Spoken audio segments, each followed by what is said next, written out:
नमस्कार, आप देख रहे हैं स्पेशल रिपोर्ट न्यूज रूम से। आपके साथ मैं हूं अंजना ओम कश्यप। दलित कार्ड, और वो भी इस अंदाज में किसी ने सोचा नहीं होगा, लेकिन नरेंद्र मोदी की सरकार ने एनडीए की तरफ से एक दलित को चेहरा बनाकर, उम्मीदवार बनाकर कुछ ऐसा ही मास्टर स्ट्रोक खेल दिया। अब विपक्ष धर्म संकट में है, क्या करें? या तो बीजेपी एनडीए के उम्मीदवार का समर्थन करें, या दूसरी तरफ अपनी तरफ से किसी दलित को सामने रखें, क्योंकि दलित के खुलकर खिलाफत करने के लिए कोई तैयार नहीं होगा।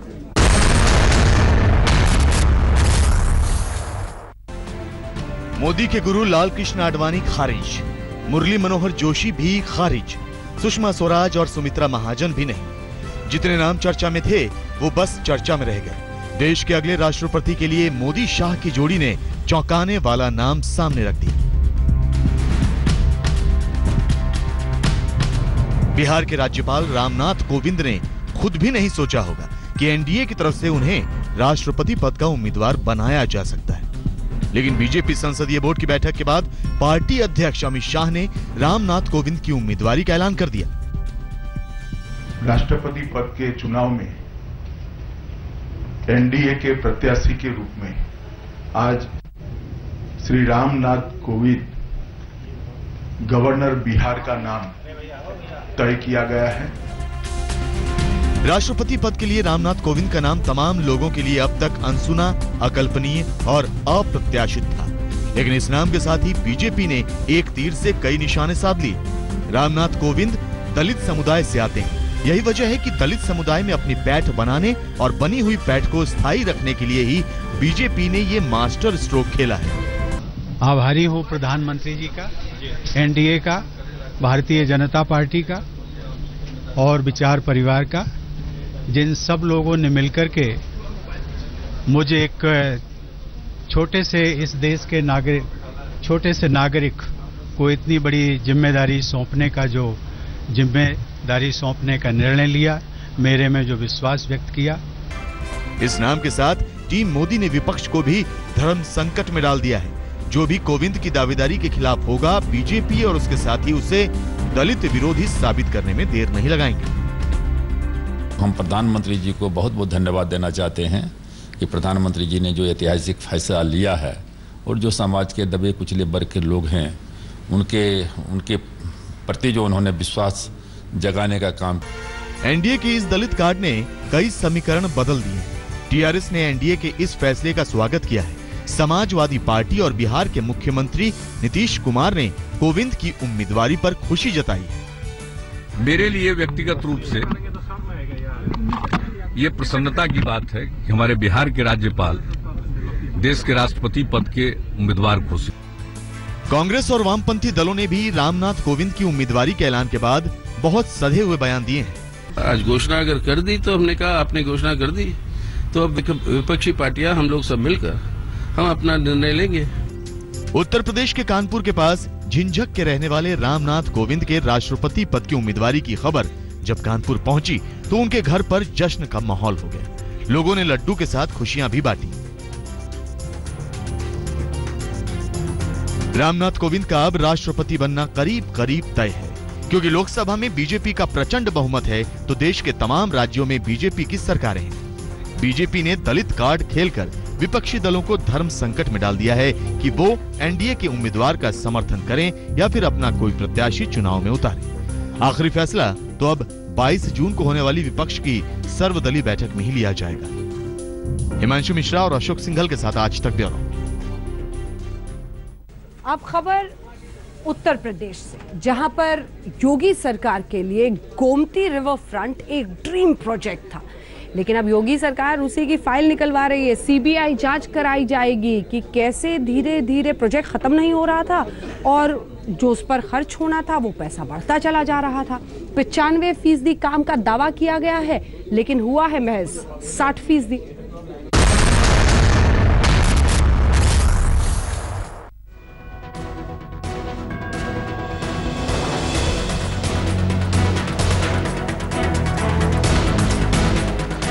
लखनऊ में गोमती नदी के किनारे बन रहे गोमती रिवर फ्रंट में फिलहाल घोटाले का फ्रंट खुल चुका है।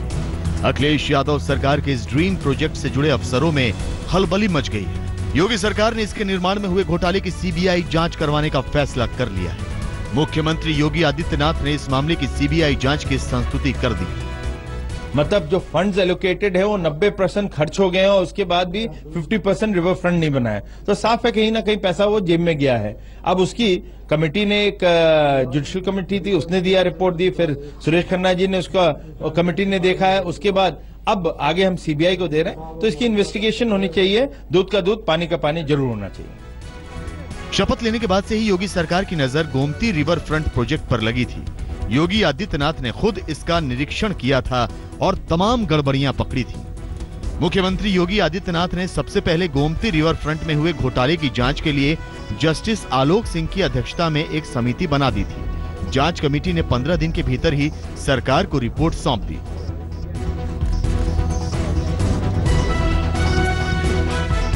जांच कमेटी की रिपोर्ट मिलने के बाद योगी आदित्यनाथ ने घोटाले के आरोपी अफसरों पर कार्रवाई के लिए नगर विकास मंत्री सुरेश खन्ना की अध्यक्षता में एक और कमेटी बना दी। सुरेश खन्ना खुद कई बार मौके पर गए, साथ में पूरे कामकाज की पड़ताल की। खन्ना कमेटी ने 16 जून को अपनी सील बंद कार्रवाई रिपोर्ट सीएम को सौंप दी। इसी रिपोर्ट में पूरे मामले की सीबीआई जांच की सिफारिश की गई है। रिपोर्ट में सिंचाई, जल निगम और पर्यावरण विभाग के अधिकारियों पर भी कार्रवाई करने को कहा गया है। पर्यावरण की क्लियरेंस तक सभी पर विवाद था, सभी पर प्रश्न चिन्ह उठा, प्रश्न चिन्ह लगाया गया था और मैं समझता हूं कि उसमें और अधिक जांच की आवश्यकता है, इसलिए हमने उसको सीबीआई को रेफर कर दिया, करने की सिफारिश की। 2014-15 में लखनऊ में गोमती नदी के किनारे सुंदरीकरण के लिए अखिलेश सरकार गोमती रिवर फ्रंट प्रोजेक्ट लेकर आई थी। इस प्रोजेक्ट के लिए सरकार ने 656 करोड़ रुपए की धनराशि तय की थी। बाद में इसका बजट बढ़कर 1513 करोड़ रुपए हो गया। इस प्रोजेक्ट के नाम सरकारी खजाने से 1437 करोड़ रुपए निकाल भी लिए गए। 95% बजट निकाले जाने के बावजूद प्रोजेक्ट का सिर्फ 60% काम पूरा हो पाया। यही नहीं, इस दौरान गोमती नदी में गिरने वाले नालों का डायवर्जन भी नहीं किया गया। अब प्रोजेक्ट पूरा करने के लिए सिंचाई विभाग ने सरकार से 900 करोड़ रुपए और मांगे हैं। योगी सरकार ने साफ किया है कि गोमती रिवर फ्रंट पर काम नहीं रुकेगा, लेकिन इस प्रोजेक्ट के नाम पर जिन अफसरों ने मलाई काटी है उन्हें बख्शा भी नहीं जाएगा। अब इस मामले में सीबीआई दूध का दूध पानी का पानी करेगी। कुमार अभिषेक, लखनऊ, आज तक। नदी किनारे घोटाला हुआ तो कब्रिस्तान भी घोटाले से अछूता नहीं रहा। 1200 करोड़ रुपए दिए थे अखिलेश यादव ने कि कब्रिस्तान में बाउंड्री वॉल बने, कई जगहों पर बनी ही नहीं।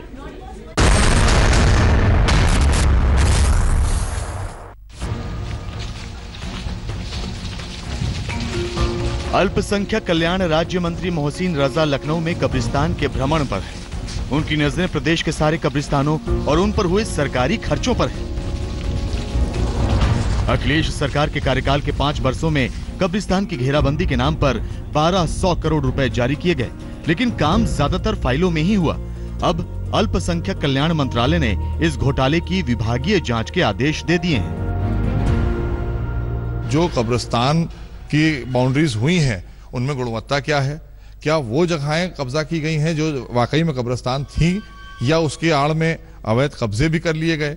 ये सारी चीजें एक जांच का विषय है, क्योंकि ये छोटी बात नहीं है। 1200 करोड़ रुपए अगर सरकार के लगे हैं तो कम से कम जस्टिफिकेशन आना चाहिए। कब्रिस्तान घोटाले की जांच सिविल एविएशन के स्पेशल सेक्रेटरी सूर्यपाल गंगवार की अध्यक्षता वाली 3 सदस्यीय कमेटी करेगी। यह कमेटी अल्पसंख्यक कल्याण मंत्रालय को अपनी रिपोर्ट सौंपेगी। जांच रिपोर्ट के बाद सरकार इस मामले में सीबीआई जांच का फैसला भी ले सकती है। कुमार अभिषेक, लखनऊ, आज तक। बात कश्मीर की, कश्मीर से भी ज्यादा उस खेल की जिसमें हिंदुस्तान का दिल लगा बैठा होता है। जी हाँ, क्रिकेट में चैंपियंस ट्रॉफी में हम पाकिस्तान से हारे और फिर जो जश्न आप देखेंगे वो है गद्दारी का जश्न, क्योंकि ये जश्न हिंदुस्तान में रहने वाले पाकिस्तान के लिए मना रहे थे, सिर्फ उकसाने के लिए। देखिए,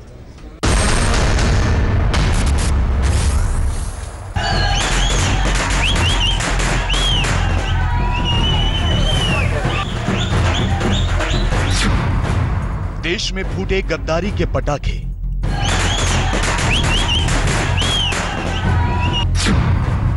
कश्मीर में खून खौला देने वाला जश्न। भारत की हार पर गद्दारी की आतिशबाजी।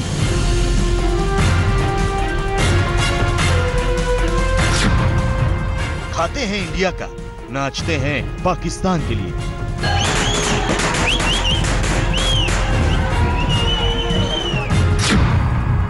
ये पाकिस्तान के यार हैं, देश के गद्दार हैं। आज हम आपको दिखाएंगे कि कैसे कश्मीर में गद्दारों के चेहरे बेनकाब हो रहे हैं। हिंदुस्तान का नमक खाकर देश से गद्दारी करने वाले अलगाववादी पाकिस्तान की जीत पर जश्न मना रहे हैं। और जो वीडियो अब हम आपको दिखाने जा रहे हैं, उसे देखकर किसी भी हिंदुस्तानी का खून खौल उठेगा। जी हाँ, ये है JKLF के मुखिया यासीन मलिक की पत्नी मिसाल मलिक। चैंपियंस ट्रॉफी में भारत की हार के बाद इसकी जुबान ने सिर्फ और सिर्फ हिंदुस्तान के खिलाफ जहर ही उगला।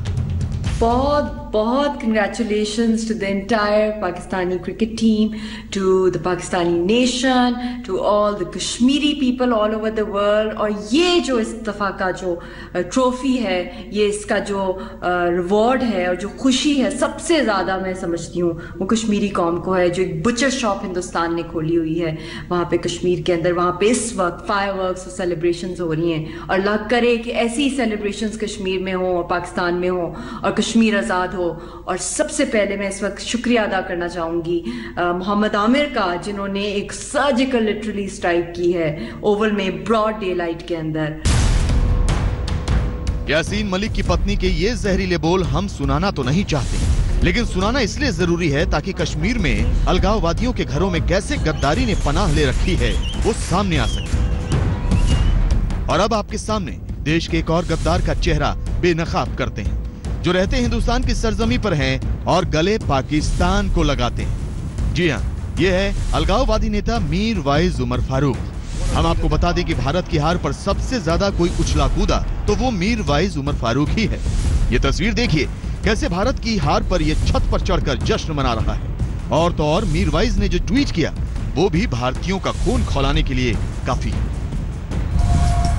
चारों ओर आतिशबाजी हो रही है, लगता है यहाँ ईद वक्त से पहले आ गई। शानदार खिलाड़ियों के साथ पाकिस्तान को जीत मिली, पाकिस्तान को बधाई। सुना आपने, मीर वाइज उमर फारूक पाकिस्तान की जीत को ईद से जोड़ रहा है।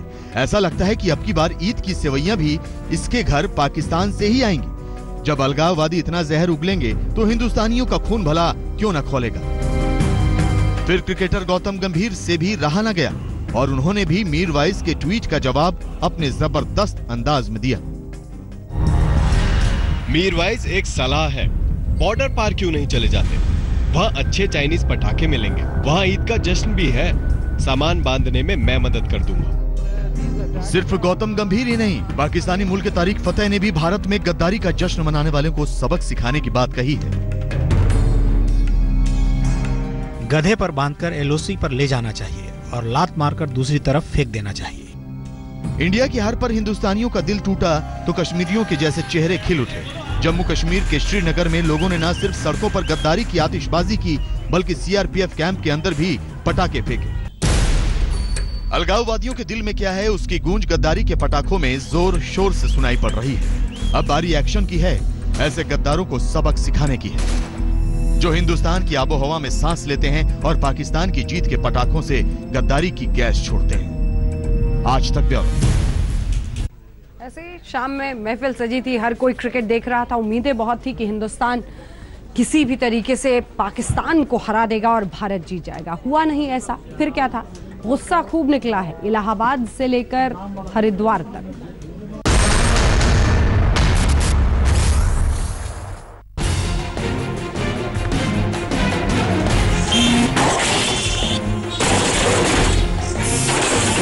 जो टीवी पाकिस्तान में टूटने चाहिए वो हिंदुस्तान में टूट रहे हैं। लोग सड़कों पर अपने अपने टीवी पटक रहे हैं।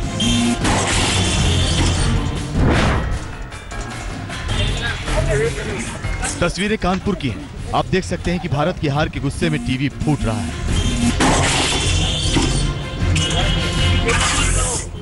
लोगों ने टीवी को पटक पटक कर उसका कचूमर बनाया।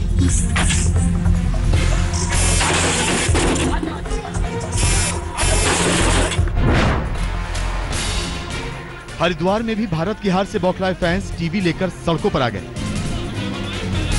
और टीवी को ऊपर उठाकर भारत की हार की तरह सड़क पर धड़ाम से दे मारा।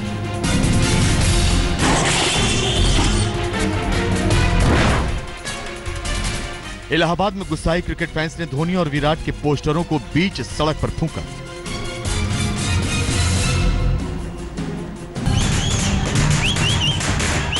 हिंदुस्तान के क्रिकेट फैंस के लिए ये दोहरा झटका है। एक तो टीम इंडिया की हार से पहले ही फैंस मायूस हैं, ऊपर से कश्मीर में पाकिस्तान की जीत का जश्न मनाकर देश के गद्दार खून खौला रहे हैं। इसीलिए अब गुस्से में टीवी फूट रहे हैं, कप्तान और पूर्व कप्तान के पोस्टर जल रहे हैं। देश में हाहाकार हार से नहीं मचा है, बल्कि शर्मनाक सरेंडर से मचा है। हाहाकार पाकिस्तान के हाथों में चैंपियंस ट्रॉफी जाने से मचा है। जिस मैच से हर हिंदुस्तान दिल लगा बैठा था, कप्तान साहब दिमाग से रटा रटाया जवाब दे रहे हैं। पाकिस्तान ने चैंपियंस ट्रॉफी के फाइनल में भारत के सामने 339 रनों का लक्ष्य रखा था और टीम इंडिया 180 रन पहले ही ऑल आउट हो गई। आज तक ब्यूरो। लोगों का गुस्सा टीवी पर निकला, तो ये वाली खबर सुनकर तो आप हैरान ही हो जाएंगे। दरअसल एक महिला को किसी से शादीशुदा थी, लेकिन मोहब्बत हो गई। वो उसके साथ चली जाना चाहती थी पति को छोड़कर। पैसे कम पड़ रहे थे। क्या किया? अपने ही भाई के घर डाका डलवा दिया।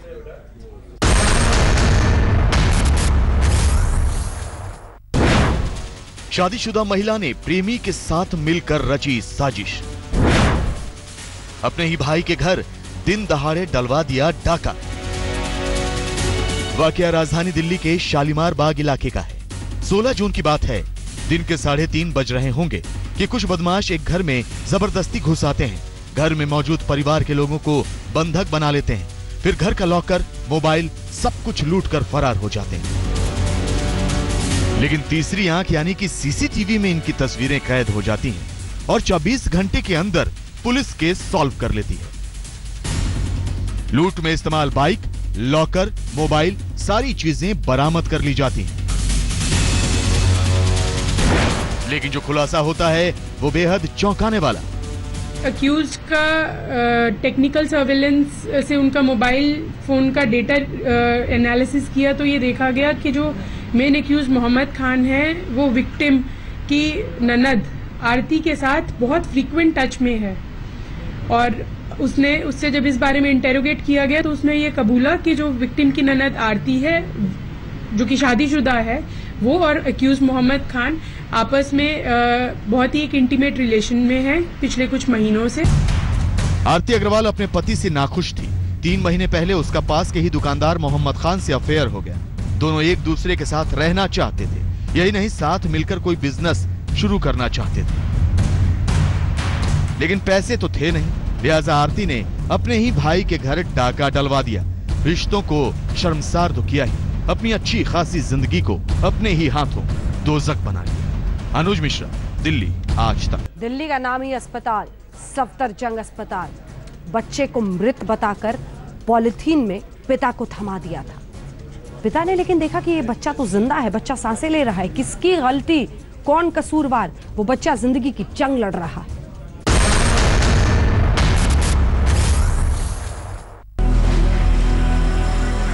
जिंदा बच्चे को पॉलिथीन में पैक कर दिया जाता है और माँ बाप के हवाले कर दिया जाता है, ये कहते हुए कि अपने बच्चे को ले जाओ, वो मर चुका है। और जैसे ही बच्चा माँ बाप के हाथों में आता है, पॉलिथीन के अंदर से हलचल शुरू हो जाती है। यानी बच्चा मरा नहीं बल्कि जिंदा रहता है। जी हाँ, ये कहीं और नहीं बल्कि देश की राजधानी दिल्ली के एक बहुत बड़े अस्पताल सफदरजंग का वाकया है। इसकी पूरी कहानी सुनेंगे तो आपके रोंगटे खड़े हो जाएंगे। सफदरजंग अस्पताल में बदरपुर की रहने वाली महिला को बच्चा पैदा हुआ। परिवार घर में नए सदस्य के आने की खुशियां मनाता, उससे पहले ही डॉक्टरों ने बच्चे को पॉलिथीन में पैक करके परिवार को सौंप दिया और कहा कि बच्चे की मौत हो गई। जब मेरा लड़का पैदा हुआ, उसके बाद पैदा होने के बाद उसे ले गए, अंदर ले गए और वहाँ से जब अंदर से बाहर लाए तो बोले कि तुम्हारा बच्चा डेड हो गया है। जब इसके क्रियाक्रम के लिए ले जा रहा था इसे, तब पता चला बच्चा हिला। लेकिन परिजन जब बच्चे को लेकर अपने घर बदरपुर पहुंचे तो देखा कि सील पैक पॉलिथीन में हलचल हो रही है। मतलब ये कि बच्चा जिंदा था। पॉलिथीन में हलचल होती है। जब पॉलिथीन को खोला जाता है तो घर वाले हैरान रह जाते हैं, क्योंकि सफदरजंग अस्पताल में जिस बच्चे को मृत घोषित किया था वो पॉलिथीन में घर के अंदर जाते ही उस पॉलिथीन में हलचल हुई और परिवार वालों को दिखा कि वो बच्चा जिंदा है। WHO भी हमारा जो है, WHO के हिसाब से भी 500 ग्राम से जो बच्चा है उसको हम वायबल नहीं मानते हैं। तो इन बच्चों के लिए कोई एक्टिव इंटरवेंशन नहीं किया जाता है, इसको हम सिर्फ देखते रहते हैं और इनके क्योंकि संभावित बचने की उम्मीद ना है। बच्चे के परिजनों ने अस्पताल प्रशासन के खिलाफ पुलिस में शिकायत दर्ज करा दी है। अस्पताल प्रशासन ने भी लापरवाही करने वाले डॉक्टर के खिलाफ कड़ी कार्रवाई के निर्देश दिए हैं। मनीष गुप्ता के साथ अरविंद ओझा, दिल्ली आज तक।